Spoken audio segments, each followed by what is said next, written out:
राहुल गांधी की भारत जोड़ो न्याय यात्रा अपने अंतिम चरण में चले। इसके साथ ही जैसे जैसे लोकसभा चुनाव की तारीख नज़दीक आ रही है, सभी पार्टियां सक्रिय हो चुकी हैं। इंडिया गठबंधन में क्षेत्रीय पार्टियों के बीच कहीं न कहीं निजी स्वार्थ को लेकर के असमंजस की स्थिति भी दिखाई दे रही है। ऐसे में किसानों के सबसे बड़ी पार्टी और पुरानी पार्टी लोकदल ने राहुल गांधी का साथ देने की घोषणा की है। आपको बता दें कि अलीगढ़ में भारत जोड़ो न्याय यात्रा के दौरान पार्टी के राष्ट्रीय अध्यक्ष सुनील सिंह ने राहुल गांधी का भव्य स्वागत किया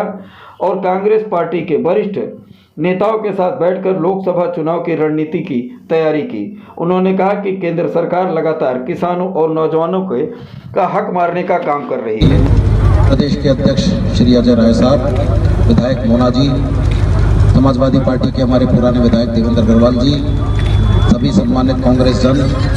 और हमारे कार्यकर्तागण,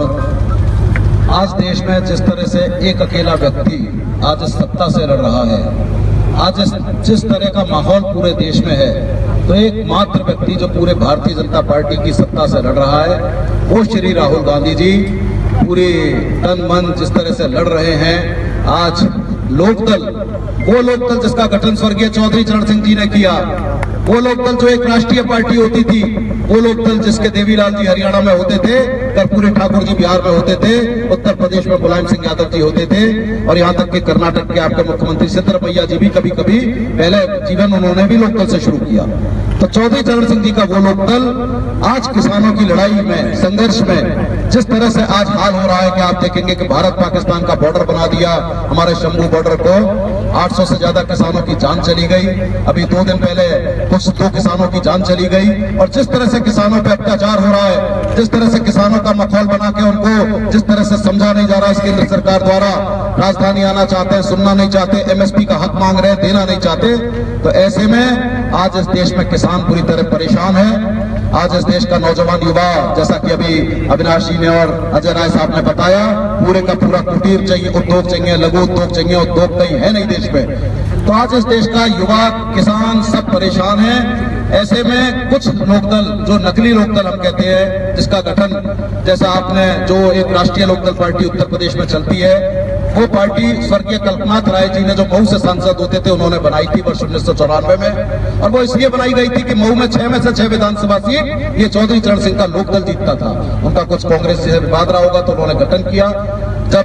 राष्ट्रीय लोकदल चौधरी अजीत सिंह जी के नेतृत्व में जब उनको ये लोकदल पार्टी नहीं मिली, चुनाव आयोग का केस चला, जब नहीं मिली, तो वो राष्ट्रीय लोकदल के नाम से लोगों को लोकदल राष्ट्र का एक वो चौधरी चरण सिंह की तस्वीर लगा के कभी 2 सीट कभी 4 सीट का जो किसानों का प्रतिनिधित्व करते हैं। और आज कारण ये है कि आज किसान कहीं इस देश में इस तरह के इस हाल में है। ये लोकदल पूरी तरह से आज इस देश के लोकतंत्र बचाने की लड़ाई में, इस देश के संघर्ष की, किसानों की लड़ाई में, नौजवानों की लड़ाई में, आम आदमी की लड़ाई में आज पूरी तरह से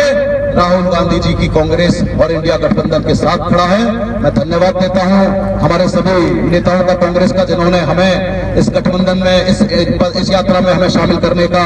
वो किया। और मैं आपको यकीन दिलाता हूं कि आज भले ही